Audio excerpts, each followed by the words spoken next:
Next వార్తల్లో ఉన్న important అవార్డ్స్ని observe చేస్తే తాజాగా United Nation Environment Programme UNEP young champions of the Earth ప్రైజెస్ను ప్రకటించడం జరిగింది. ఓకే, ఈ young champions of the Earth ప్రైజెస్ను ఎవరు ప్రకటించడం జరిగింది అంటే యుఎన్ఈపి అనేది తాజాగా ప్రకటించడం జరిగింది. ఈ అవార్డ్స్ని ఎవరు ఇస్తారు అంటే యుఎన్ఈపి ఇస్తుంది. దీన్ని ఎప్పుడు ప్రారంభించడం జరిగింది అంటే 2015లో దీన్ని ప్రారంభించడం జరిగింది. ఓకే, 2015లో ఈ అవార్డును ఇవ్వడం స్టార్ట్ చేయడం జరిగింది. దీని యొక్క లక్ష్యం ఏమిటి అంటే ప్రపంచంలోని అత్యంత తీవ్రమైన పర్యావరణ సవాళ్ళను సృజనాత్మక పరిష్కారాలను అందించే యువతను గుర్తించడం. అంటే తీవ్రంగా ఉండే పర్యావరణ సవాళ్ళను అతి సున్నితంగా సాల్వ్ చేసే యువతను గుర్తించి వాళ్లకు అవార్డు ఇవ్వడం అనేది జరుగుతుంది. ఓకే, యుఎన్ఈపి అనేది ఆ యువతను గుర్తించే అవార్డు అనేది young championship of earth prize అనే నేమ్తో అవార్డు అనేది ఇవ్వడం జరుగుతుంది. అందులో భాగంగానే 30 ఏళ్లలోపు వ్యక్తులకి ఈ అవార్డు అనేది ఇవ్వడం జరుగుతుంది. ఓకే, కీలకమైన ఆవిష్కరణలు చేసిన 30 ఏళ్లలోపు వ్యక్తులకు ఈ అవార్డు అనేది ఇవ్వడం జరుగుతుంది.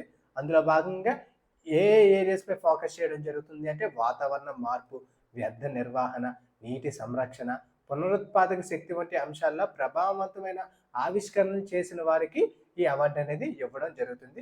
తాజాగా ఈ అవార్డును ముగ్గురికి ఇవ్వడం జరిగింది. అందులో భారతదేశం నుంచి జినాలి మోడీ గారు ఈ అవార్డును గెలుచుకోవడం జరిగింది. ఓకే, భారతదేశం నుంచి జినాలి మోడీ ఈ అవార్డును గెలుచుకోవడం జరిగింది.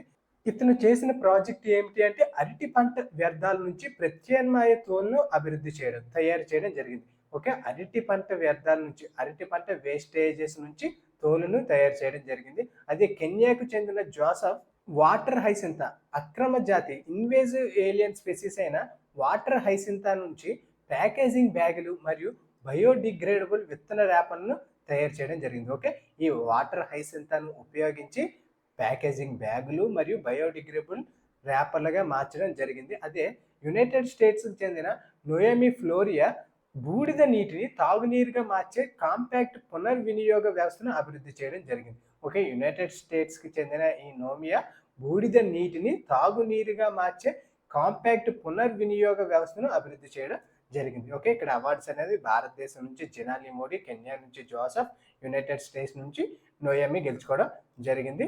ఈ అవార్డులో భాగంగా $20,000 అనేది బహుమతిగా సీడ్ ఫండింగ్గా ఇవ్వడం జరుగుతుంది.